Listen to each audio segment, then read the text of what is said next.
आजमगढ़ जिले के अहरौला थाना क्षेत्र के बरेपुर गांव में शुक्रवार की सुबह ऐसा मंजर सामने आया जिसने हर किसी की रूह तक हिला दी। धान काटने गए किसानों की निगाह अचानक खेत के सिवान पर पड़ी एक खोपड़ी पर अटक गई।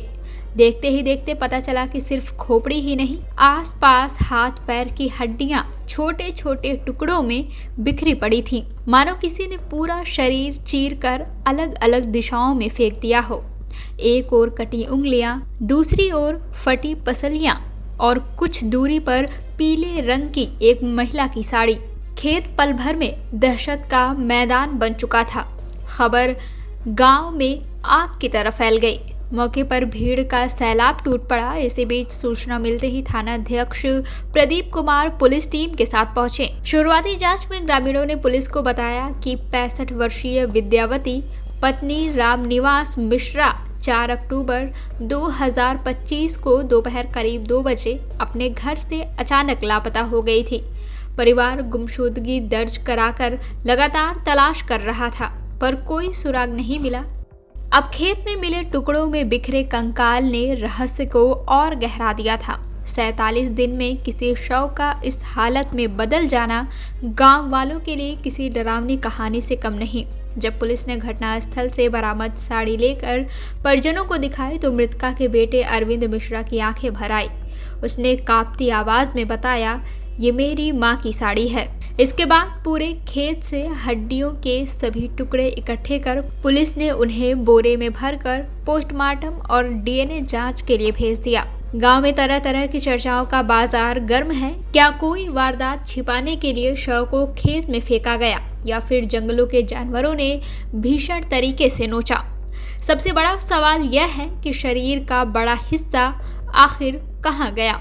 थानाध्यक्ष प्रदीप कुमार का दावा है कि महिला मानसिक रूप से अस्थिर थी और संभव है कि पानी भरे खेत में गिरकर उनकी मौत हो गई हो।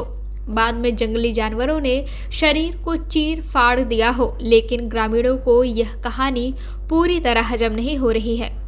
एसपी ग्रामीण चिराग जैन ने बताया कि कंकाल एक महिला का है जिसकी गुमशुदगी 1.5 माह पहले दर्ज थी।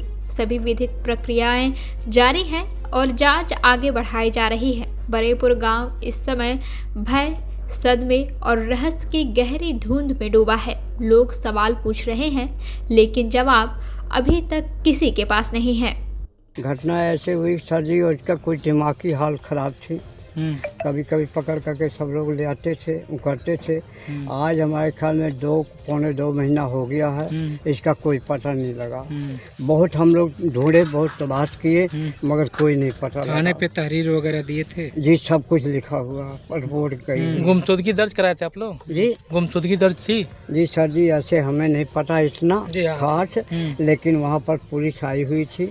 2 बारी पुलिस आई है और दोनों बारी मतलब लिख पढ़ करके पूछ करके चली गई है। लड़का अकेले ही है, माँ तो मरी गई, बाप भी मर गया था। आप क्या लगते हैं उनके? जी, हम चाचा हैं लड़के के। जी। कैसे सूचना मिली कि यहाँ पर जो है? सूचना ऐसे मिली कि ये सब धान काट रहे थे। धान उन काटने पर वो फिर तब इनका पता लगा, नहीं तो पानी भरा था, कोई पता ही नहीं लगा। अच्छा, जो जिनका कंकाल बता रहे हैं आप लोग मिला है जी, कितनी उम्र रही होगी उनकी? ये हमारे ख्याल में 65-70 के इर्द-गिर्द में है। अच्छा, मतलब वो सिर्फ थी और उनका एक बेटा था? जी जी। अच्छा, तो आप लोगों को कब सूचना मिली है?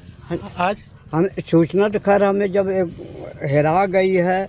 नहीं, आज कैसे मतलब मालूम हुआ? कैसे मतलब कितने बजे के आज आसपास? सर जी यहीं पर कुछ आदमियों ने हल्ला किया। वहाँ पर साड़ी जो थी वो साड़ी तनी वही पहनती थी। अच्छा, साड़ी से पहचान हुई है। तो फिर हल्ला किए, फिर सब लोग आए।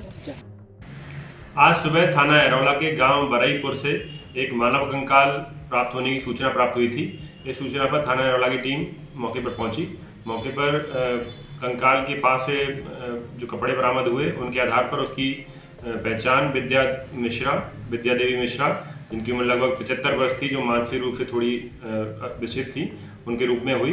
इसके संबंध में यह भी अवगत कराना है कि इनकी गुमशुदगी के संबंध में लगभग 1.5 महीने पहले थाना अहरौला पर मुकदमा भी पूर्व से पंजीकृत था इन गुमशुदगी के संबंध में, जिसकी विवेचना की जा रही थी। इसकी जो शव है वो धान के खेत में प्राप्त हुआ है। 1.5 महीने से लगभग धान के खेत में बहुत अधिक पानी भरा हुआ था। इस कारण इनकी डूबने से मृत्यु की संभावना दिख रही है, लेकिन अच्छे से जांच कराने जाने के लिए पीएम रिपोर्ट का शेष है। पीएम हेतु बॉडी को पोस्टमार्टम हेतु भेज दिया गया है।